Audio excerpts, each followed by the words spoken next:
When constructing a set of parallel lines, the first thing we need to make sure is that we're given a line. Next, we need to know how far apart we want them, but in order to do that, we need to make sure that first we're giving ourselves a parallel line. We're going to use the properties of a perpendicular bisector, or just a perpendicular line will help us in this case, because that will help us find our distance apart. So once again, making sure that my compass is set to more than halfway, I'm going to create two arcs, and that will find us the intersection and also the perpendicular bisector. Now that I've got that, what I'm going to do now is I'm going to create the bisector by joining the two arcs.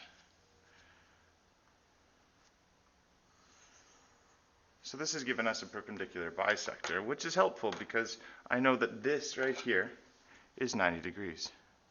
So if I can find another line and make it 90 degrees, I know that they're headed off in the same direction and the two lines will never meet. In this case, I'm going to make it about 5 centimeters away. So I'm going to set because I'm bisecting, what I'm going to be doing is I'm going to be creating a line that's going to be half the distance of what I need because I'm cutting it in half. So I'm going to make my line 10 centimeters, and if I'm making my parallel line 5 centimeters away, I'm just going to perform the same action that I did before. I'm going to use construction lines above and below, or in this case to the left and to the right, and again on this point right here to the left and to the right. And when I join these points,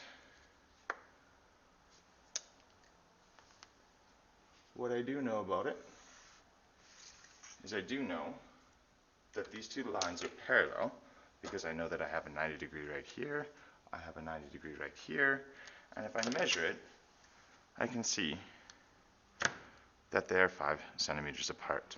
And the reason that happened, once again, is just because I knew that I wanted it 5, so I made the distance 10, so that when I bisect it, I know it's exactly half of what I've created.